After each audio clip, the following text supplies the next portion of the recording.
Bapak, Ibu, Saudaraku, kembali kita satu dalam doa. Bapa di surga, Allah yang penuh kasih, sungguh Tuhan, Kaulah Allah yang kami muliakan, kami tinggikan.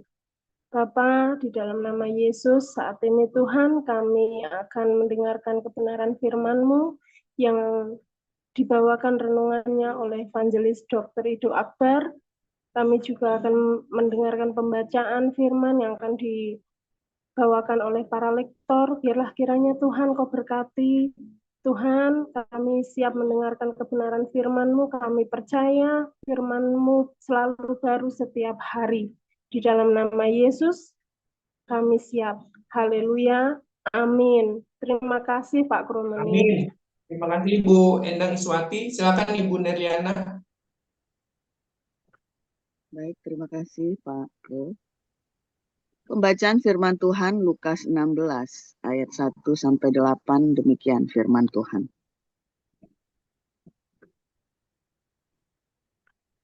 Dan Yesus berkata kepada murid-muridnya, ada seorang kaya yang mempunyai seorang bendahara. Kepadanya disampaikan tuduhan bahwa bendahara itu menghamburkan miliknya. Lalu ia memanggil bendahara itu dan berkata kepadanya, apakah yang kudengar tentang engkau? Berilah pertanggungan jawab atas urusanmu, sebab engkau tidak boleh lagi bekerja sebagai bendahara. Kata bendahara itu di dalam hatinya, apakah yang harus aku perbuat? Tuanku memecat aku dari jabatanku sebagai bendahara. Mencangkul, aku tidak dapat. Mengemis, aku malu. Aku tahu apa yang akan aku perbuat, supaya apabila aku dipecat dari jabatanku sebagai bendahara, ada orang yang akan menampung aku di rumah mereka. Lalu ia memanggil seorang demi seorang yang berhutang kepada tuannya. Katanya kepada yang pertama, berapakah hutangmu kepada tuanku? Jawab orang itu, 100 tempayan minyak. Lalu katanya kepada orang itu, inilah surat hutangmu. Duduklah dan buat surat hutang lain sekarang juga, 50 tempayan.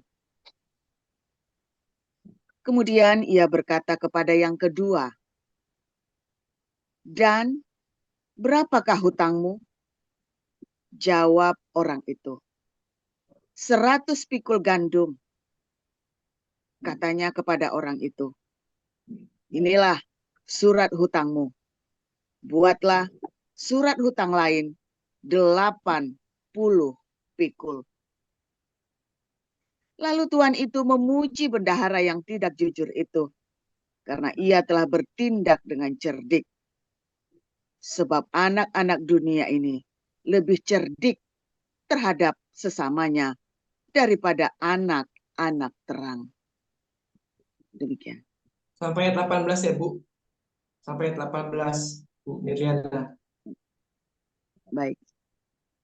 Dan aku berkata kepadamu, ikatlah persahabatan dengan mempergunakan mamon yang tidak jujur, supaya jika mamon itu tidak dapat menolong lagi, kamu diterima di dalam kemah abadi. Barang siapa setia dalam perkara-perkara kecil, ia setia juga dalam perkara-perkara besar. Dan barang siapa tidak benar dalam perkara-perkara kecil, ia tidak benar juga dalam perkara-perkara besar. Jadi, jikalau kamu tidak setia dalam hal mamon yang tidak jujur, siapakah yang akan mempercayakan kepadamu harta yang sesungguhnya?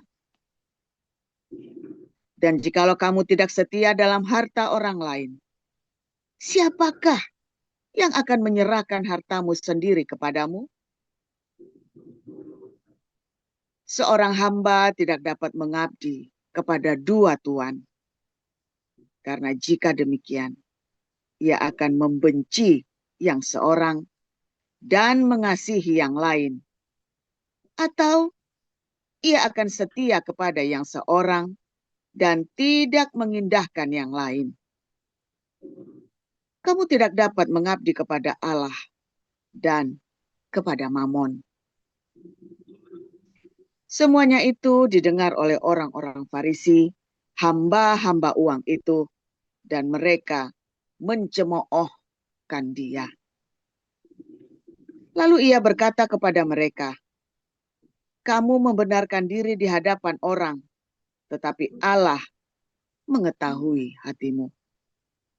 Sebab apa yang dikagumi manusia dibenci oleh Allah.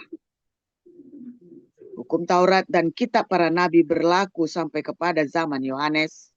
Dan sejak waktu itu, kerajaan Allah diberitakan dan setiap orang menggagahinya, berebut memasukinya.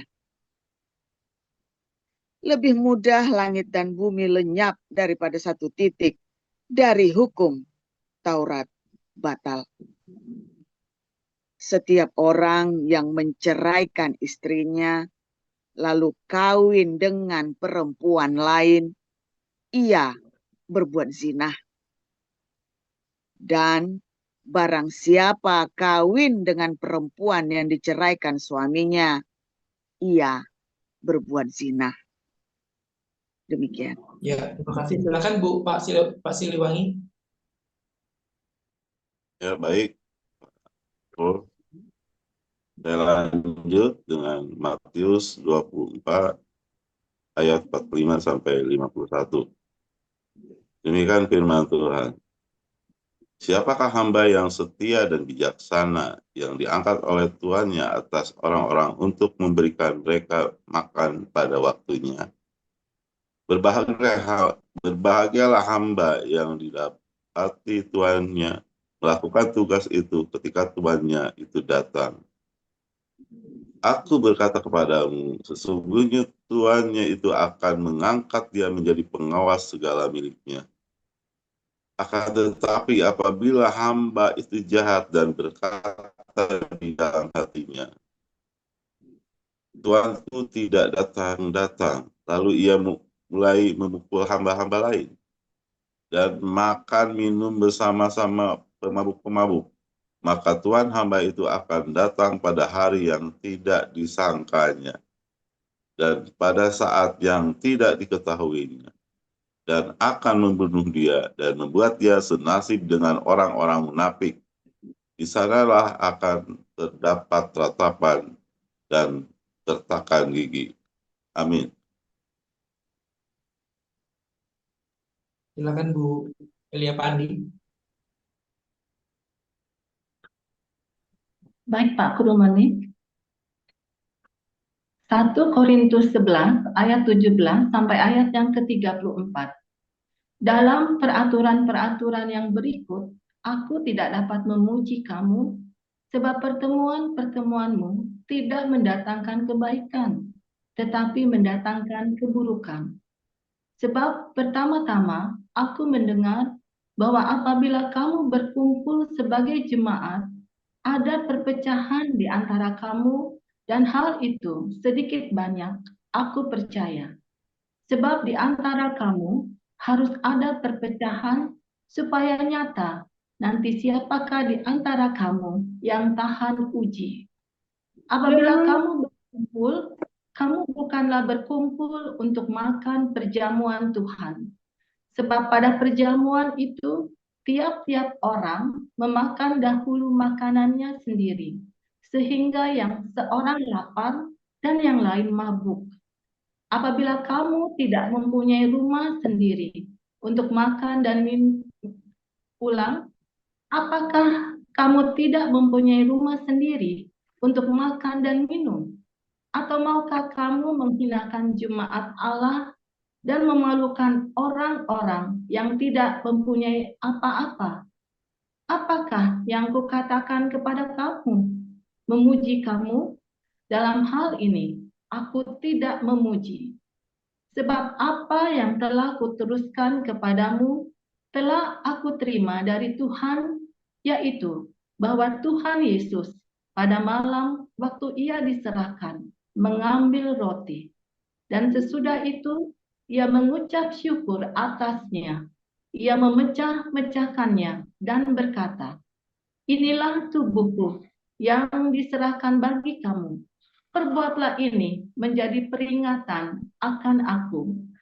Demikian juga ia mengambil cawan sesudah makan lalu berkata, cawan ini adalah perjanjian baru yang dimeteraikan oleh darahku. Perbuatlah ini setiap kali kamu meminumnya menjadi peringatan akan aku. Sebab setiap kali kamu makan roti ini dan minum cawan ini, kamu memberitakan kematian Tuhan sampai ia datang. Jadi, barang siapa dengan cara yang tidak layak makan roti atau minum cawan Tuhan, ia berdosa terhadap tubuh dan darah Tuhan. Karena itu, hendaklah tiap-tiap orang menguji dirinya sendiri, dan baru sesudah itu ia makan roti dan minum dari cawan itu. Karena barang siapa makan dan minum tanpa mengakui tubuh Tuhan, ia mendatangkan hukuman atas dirinya. Sebab itu, banyak di antara kamu yang lemah dan sakit, dan tidak sedikit yang meninggal. Kalau kita menguji diri kita sendiri, hukuman tidak menimpa kita. Tetapi kalau kita menerima hukuman dari Tuhan, kita dididik supaya kita tidak akan dihukum bersama-sama dengan dunia. Karena itu, saudara-saudaraku, jika kamu berkumpul untuk makan, nantikanlah olehmu seorang akan yang lain. Kalau ada orang yang lapar, baiklah ia makan dahulu di rumahnya, supaya jangan kamu berkumpul untuk dihukum. Hal-hal yang lain akan kuatur kalau aku datang. Demikian.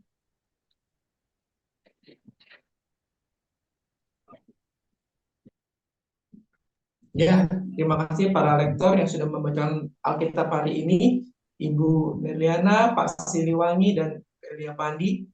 Baik, kita akan memasuki renungan firman Tuhan hari ini yang akan dibawakan oleh Evangelis Dr. Ido dengan tema kembali ke teks. Saya sedikit akan mengedifikasi pembicara hari ini. Dr. Ido tinggal di Lampung dan sudah mengikuti beberapa kelas di Hagios seperti Evangelis, Apostolik, Apologetik, Profetik, Ibrani, Menjawab Islam, dan mahasiswa ABC kedua. Baik, kita akan mendengarkan renungan yang akan dibawakan oleh Dr. Ido. Silakan Dr. Ido. Shalom, suara saya apakah jelas? Jelas, Pak Dokter. Ya, terima kasih puji Tuhan. Sekali lagi shalom Bapak Ibu Saudara semuanya. Selamat pagi, selamat malam di belahan bumi lain. Puji Tuhan, kita bertemu lagi ya. Kita membelajar firman bersama-sama. Apakah sudah siap PowerPoint yang saya berikan? Ya, terima kasih Pak Yuda. Saudaraku, terima kasih sudah dibacakan perikop firman Tuhan ya. Judulnya pagi ini adalah kembali kepada teks tertulis. Ya, kembali kepada teks tertulis. Saudara, ketika saudara mendengar kata Protestan, saudara harus paham ya, Protestan itu kan pro dan testanum. Atau juga ada juga yang menerjemahkan pro lalu teks. Ya, pro teks. Jadi kembali kepada teks, protestanum, kembali kepada teks. Jadi saudara harus punya pemahaman, punya keberanian. Yang tertinggi adalah apa yang ada di teks Alkitab.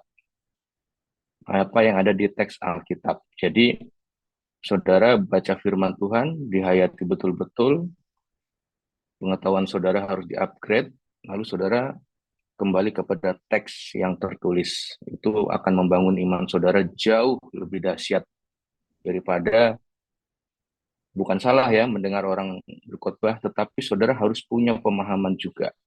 Ya, tadi kembali kepada teks yang tertulis. Bahkan yang saya sampaikan ini saudara juga harus koreksi.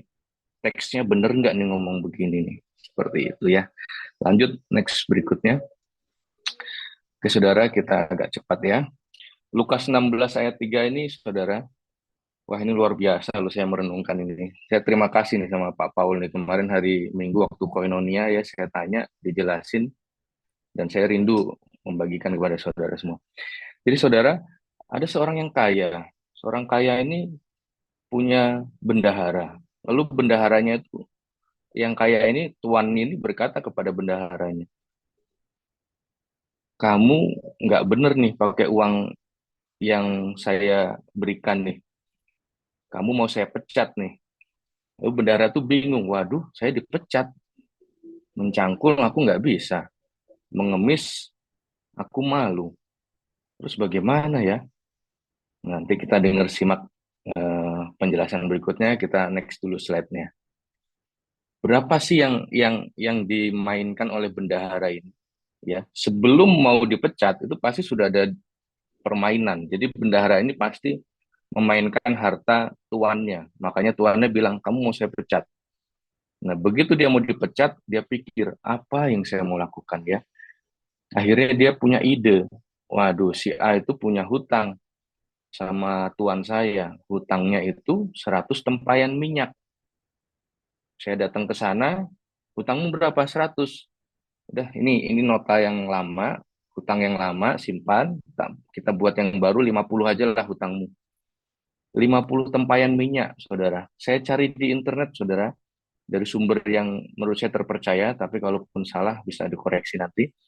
100 tempayan minyak itu 3.946 liter. Jadi kalau dikurangi 50%-nya, berarti 1.973 liter. Dan minyak yang disampaikan itu sebetulnya apa, saudara? Minyak zaitun. Zaman itu kan buah zaitun yang paling sering digunakan kan, buah zaitun ditumbuk dijadikan minyak. Nah ternyata di Tokopedia itu saudara 315.000 1 liternya. Jadi kalau dikali 1.973 liter, 621.495 rupiah. Jadi bendahara ini berpikir nanti kalau saya beneran dipecat, bisalah saya numpang sama si A, atau saya minta kerjaan sama si A. Itu pikiran si bendahara yang nggak jujurin. Lanjut, next berikutnya. Lalu hutang orang lain juga, 100 pikul gandum. Nah, 1 pikul gandum ini saya nggak tahu apakah zaman dulu juga 60 kilo, tetapi oke lah untuk pemahaman kita dulu ya. Kalau 1 pikul gandum itu 60 kilo, lalu 20 pikul gandumnya itu ditiadakan kan, jadi utang kamu berapa? 100. Udah buat nota baru nih, 80 aja. Jadi 20-nya dikurangin. 24 juta, saudara, 20 pikul gandum itu. Jadi, saudara, yang menarik adalah kenapa sudah mau dipecat, malah menipu lagi, menipu tuannya, tetapi ayat 8 malah dipuji. Wah, itu luar biasa. Next dulu, selanjutnya. Coba apa kita baca, saudara. Saya tanya nih ya, saudara nanti jawabnya yang tulisan besar itu ya, karena jawabannya pasti itu. Siapakah bendahara yang tidak jujur itu? Nah, saudara jawab dalam hati saudara. Saya, saudara. Ya saudara juga. Kenapa kita disebut bendahara yang nggak jujur? Karena dari kecil masih belum next Pak Yuda, masih yang tadi. Nah, supaya sadar dulu Pak Yuda, saya itu supaya kita sama-sama sadar ya. Kenapa kita ini bendahara yang nggak jujur?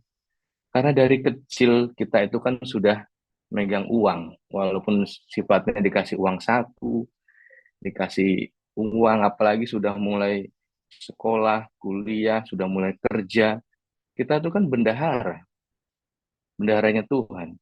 Dan kita sering nggak jujur. Nggak jujurnya gimana? Minyak dan gandum. Saudara, kalau saudara baca Keluaran 30 ayat 22 sampai 27, minyak itu berkaitan dengan apa? Dengan urapan, saudara. Jadi peralatan bait suci diminyakin dan saudara supaya kudus. Jadi minyak itu bicara penginjilan. urapan. Lalu gandum itu apa, saudara? Makanan, toh. Bicara tentang memberi makan. Jadi saya, saudara, kita ini bendaharanya Tuhan kita, Tuhan Yesus. Uang saudara, uang saya, itu sebetulnya hartanya Tuhan Yesus. Kita yang ngolah. Tapi kita nggak jujur. Harusnya dibeliin minyak, harusnya dibeliin gandum untuk makan orang, untuk penginjilan. Kita pakai sendiri. Lalu Tuhan bilang, "Hei Ido, kamu ini bendahara nggak jujur. Kamu mau saya pecat." Terus saya mesti gimana? Putar otak saya. Waduh, saya nyangkul nggak bisa, dari kecil nggak pernah nyangkul. Ngemis, malu. Waduh, ya udahlah. Akhirnya seperti tadi, sisa jabatan yang saya masih ada, ya udahlah, saya kasih gandum ke orang. Yang dikasih, yang untuk ngasih ke orang tuh uangnya siapa, saudara? Uang Tuhan saya, Tuhan Yesus. Yang untuk ngasih minyak ke orang itu uangnya siapa? Uangnya Tuhan Yesus. Jadi saudara tobatlah mulai sekarang. Saudara pegang uang, berapapun uang yang saudara pegang, jangan lupa itu bukan uang saudara, itu uangnya Tuhan Yesus. Ya, belikan gandum, belikan minyak. Supaya apa? Nanti diterima di kemah abadi. Ya, kita lanjut dulu yuk ayatnya. Menarik sekali. Semangat sekali saya pagi ini ya. Ayat 8, saudara ya, saya baca. Lalu Tuhan itu memuji bendahara yang tidak jujur itu. Wah, saya ini dipuji Tuhan. Karena sudah cerdik. Sebab anak dunia ini lebih cerdik terhadap, saya tutup nih, terhadap, sebentar, terhadap sesamanya daripada anak-anak terang. Ya saya akui, saya tadinya bukan anak terang. Karena saya menipu Tuhan. Saya bendahara nggak jujur tuh tadinya. Tapi saya begitu cerdik, saya gunakan jabatan yang masih ada, saya belikan gandum. Padahal uangnya Tuhan Yesus. Saya belikan minyak. Padahal uangnya Tuhan Yesus. Itu, saudara. Lanjut ayat 9. Nah, ini keluaran tadi ya. Ya, nanti saudara baca saja. Lanjut saja. Lanjut, Pak Yuda. Ya, gandum juga. Ya, saudara, ya, tentang makanan ya. Oke, lanjut, Pak Yuda. Ayat 9, saudara. Masih pasal 16 ya. Dan aku berkata kepadamu, ikatlah persahabatan dengan mempergunakan mamon yang tidak jujur, supaya jika mamon itu tidak dapat menolong lagi, kamu diterima di dalam kemah abadi. Lanjut, Pak Yuda. Mamon, saudara. Mamon itu dari bahasa kasdim, artinya kekayaan. Tapi pertanyaannya, kok tidak jujur ya? Mamon apa sih yang nggak jujur? Lanjut, Pak Yuda. Satu slide lagi. Oke. Nggak jujur itu kan artinya bohong ya. Jadi mamon yang nggak jujur itu apa? Ya yang bohong. Kekayaan itu bohong. Kekayaan itu ngomong, ini uangnya Mas Ido. Dia bohong. Ya si kekayaan itu bohong sebetulnya. Karena bukan uang saya sebetulnya. Kayak rumah ini nih. Ya, ini rumah nih. Ya. Rumah ini, saudara, kalau saya umur panjang, paling lama saya 70 tahun saya di dalam rumah ini. Paling lama, saya udah umur 35 sekarang. Atau mungkin paling lama 65 lah. Paling lama saya rasa ya. Nah, sekarang saya pikir ini kekayaan rumah ini saya pikir punya saya. Nanti begitu saya mati, punya siapa rumah ini? Punya istri saya, punya anak saya. Nanti istri saya mati, anak saya menikah lagi, jadi punya istrinya. Dan seterusnya. Jadi ini nggak jujur. Bahkan baju ini, saudara, ini kekayaan mamon yang nggak jujur. Kalau saya meninggal, terus bajunya masih bagus, boleh nggak istri saya ngasih ini ke orang lain? Ya boleh. Dikasih aja ini harta ke orang untuk orang lain. Semua ini handphone nih. Kalau yang punya saya udah nggak ada, ini masih bagus, ya bisa aja dikasih ke orang. Jadi mamon itu nggak jujur, dia bohong. Dia pikir dia mau bikin itu punya kita, padahal itu bukan punya kita. Itu, saudara. Sedangkan harta kita yang sesungguhnya di mana? Di surga. Ini, lanjut dulu Pak Yuda. Ini banyak slide-nya, jadi kita agak cepat. Ya, kita semangat nih ya. Ayat 11. Jikalau kamu tidak setia dalam hal mamon yang tidak jujur, siapakah yang mempercayakan kepadamu harta yang sesungguhnya? Itu dia, saudara. Kalau sekarang kita jadi punya jabatan sebagai bendaharanya Tuhan, kita mau dipecat, masih juga nggak tobat, ya nggak bener nih pakai apa membagi-bagi uang yang dari Tuhan nih. Siapa yang mau mempercayakan harta sesungguhnya? Di mana harta sesungguhnya? Di surga.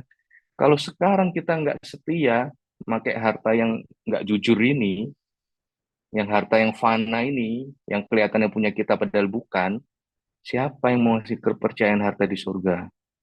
Nah, next berikutnya. Next berikutnya.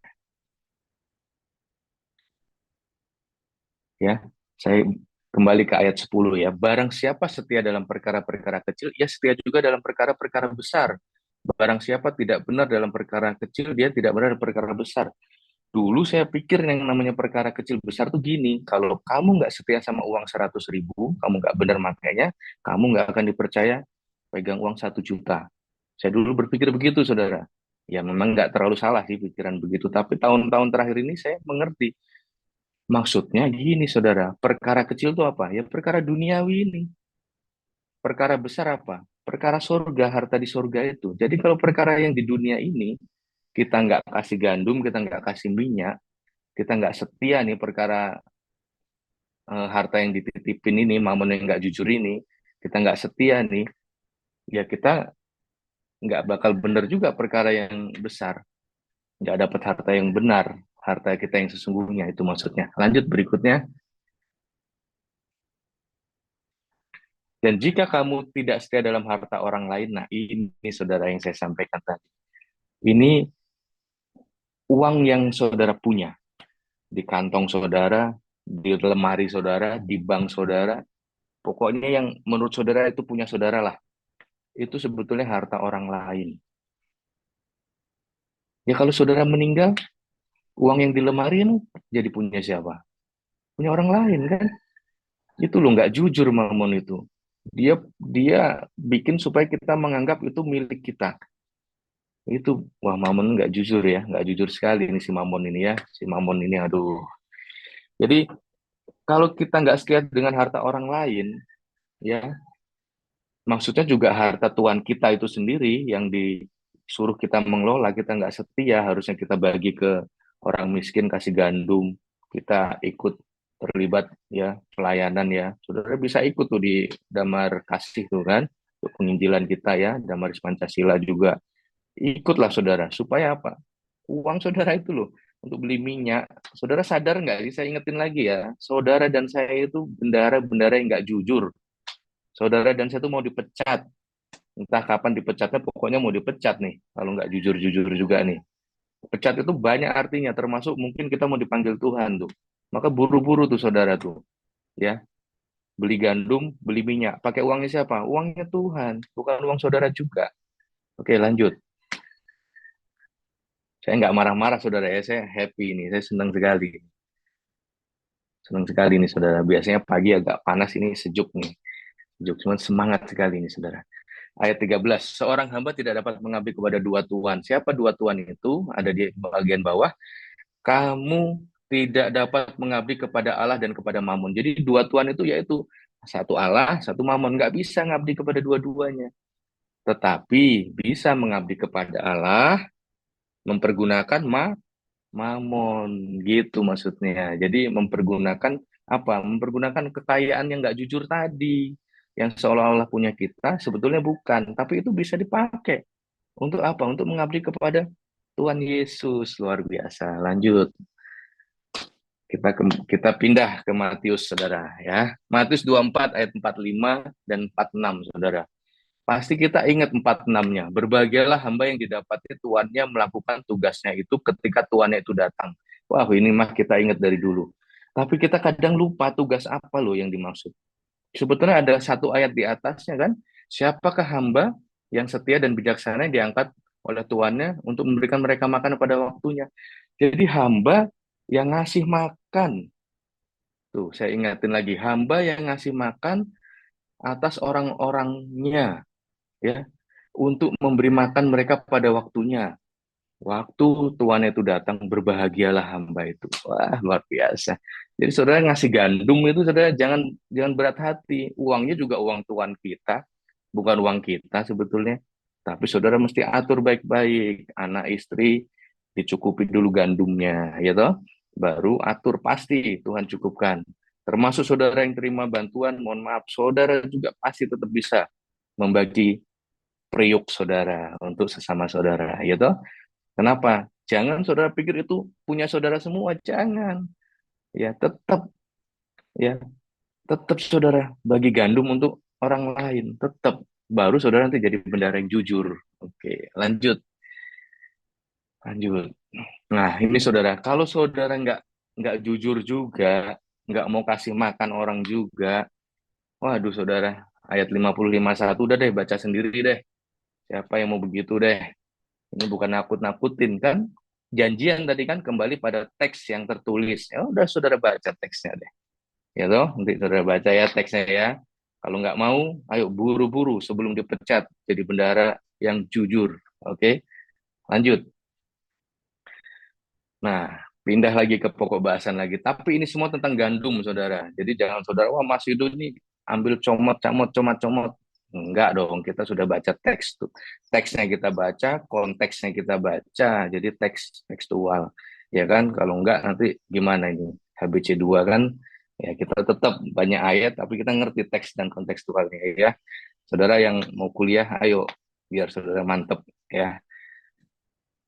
Tahun depan maksudnya saudara. Oke, saudara, 1 Korintus ayat 11. Apabila kamu berkumpul, kamu bukanlah berkumpul untuk makan perjamuan Tuhan, sebab pada perjamuan itu tiap-tiap orang makan dahulu makanannya sendiri, sehingga yang seorang lapar dan yang lain mabuk. Jadi Paulus ini berkata kepada jemaat Korintus, gimana sih kalian ini kumpul-kumpul, kalau makan kok nggak bareng-bareng? Ada yang duluan, ada yang lapar, ada yang sampai mabuk, mungkin mabuk kekenyangan, dan seterusnya. Jadi, wah nggak betul tuh, nggak begitu caranya. Kalau ada perjamuan tuh nggak begitu caranya. Lanjut, next berikutnya. Nah, emangnya kamu nggak punya rumah sendiri untuk kamu makan dan minum? Ya, 1 Korintus 11 ayat 22. Apa kamu mau menghinakan jemaat Allah nih? Mereka yang datang nggak punya makanan, apa kamu mau menghinakan mereka? Ya, yang aku katakan ini bukan memuji kamu loh. Dalam hal ini aku tidak memuji kamu. Itu 1 Korintus 11 ayat 22 ya. Lanjut lagi. Ayat 23 dan 25. Terus Paulus ngomong, kita itu perjamuan malam, perjamuan kasih itu nggak begitu. Kan Tuhan kita sudah ngajarkan kepada kita. Ini loh yang aku terusin kepadamu ya, ayat 23 ya. Yang aku terima dari Tuhan Yesus, pada waktu malam dia mau diserahkan, dia ngambil roti. Lalu dia mengucap syukur, dia memecah-mecahkan. Inilah tubuhku yang diserahkan bagimu, perbuatlah ini jadi peringatan akan aku. Dia juga ngambil cawan juga, ini perjanjian baru yang dimaterikan oleh darahku. Perbuatlah ini setiap kali kamu meminumnya, kamu jadi peringatan akan aku. Jangan dulu-duluan makan, nanti ada yang lapar, ada yang mabuk. Kamu kok menghinakan yang nggak punya makanan sih? Kan makannya harus bareng-bareng. Kurang lebih begitu, saudara. Lanjut lagi. Ayat 26-27. Ya, setiap kali kamu makan roti dan minum cawan ini bersama-sama begini, kamu tuh memberitakan kematian Tuhan. Jadi barang siapa makan dengan tidak layak, nggak layak tuh gimana? Kayak ayat 21 tadi. Ya, 21 ya tadi ya. Nggak layak tuh ya kayak tadi itu. Ada yang lapar duluan makan dan seterusnya, ada yang sampai kekenyangan mabuk. Itu cara nggak layak yang begitu itu. Ya, kamu berdosa terhadap tubuh dan darah Tuhan. Gitu maksudnya. Lanjut berikutnya lagi. Ayat 33, 34. Karena itu, kalau kamu kumpul, ya, kamu mau makan bareng, tunggulah saudaramu, nantikanlah olehmu seorang akan yang lain.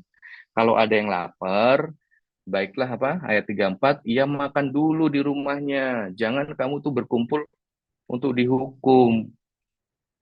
Saudara ngerti nggak kisah yang saya jabarkan ini tadi?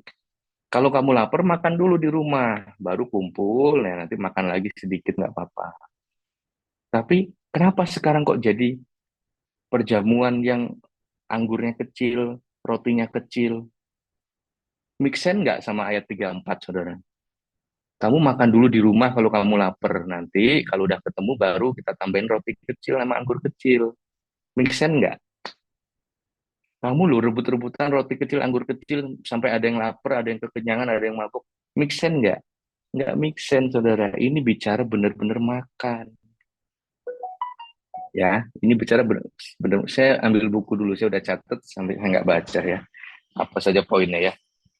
Ya, jadi saudara sebetulnya perjamuannya itu perjamuan makan, saudara. Gandum lagi, minyak lagi, karena memberitakan Tuhan Yesus. Ini loh Tuhan Yesus itu waktu hidup, kita dikumpulin, makan bareng-bareng, kita membagi kasih agape. Jadi kita menceritakan, menyaksikan Yesus sampai Yesus datang. Begini nih caranya kita. Nah, ya. Jadi saya sampaikan ini bukan untuk melukai siapapun ya. Karena memang banyak gereja pun kan yang itu, makan roti kecil, anggur kecil, ya toh. Boleh nggak itu dilakukan? Ya itu kan tradisi. Mau lakukan, ya silahkan. Tetapi yang teksnya yang tertulis tadi, kembali, kita ini orang Protestan tuh, protestanum, kembali pada yang tertulis. Loh, yang tertulis saja belum dilakukan kok, mau ngelakuin yang lain, ya. Jangan ada yang tersinggung ya. Kita anak-anak Allah ya, berbahagialah orang-orang yang membawa damai karena mereka akan disebut anak-anak Allah. Ya, saya nggak mau menyakiti siapapun. Ayo saudara, kita ngerti. Saya uraikan tuh dari mulai gandum tadi, dari mulai hamba yang berbahagia tuh, kalau dia kasih makan orang lain, dari mulai perjamuan tuh, ternyata apa? Ternyata isinya ayo makan bareng, berbagi kasih agape. Tapi ingat, kalau kamu lapar makanlah dulu di rumah kamu, makan dulu. Nanti baru bareng-bareng makan bareng lagi sedikit. Yang penting kamu jangan urak-urakan makannya itu loh, gitu ya. Puji Tuhan tadi kemarin siang saya bersama teman-teman ya, di sini ada beberapa juga yang ikut ya. Kita makan di LP ya, wah lapas ya, senang sekali. Saya merasakan wah ini ya makan bareng perjamuan dengan murid-murid Yesus ini. Saya membayangkan, bahagia loh saudara. Kita yang dari luar masuk makan bareng mereka yang di penjara itu kita bahagia.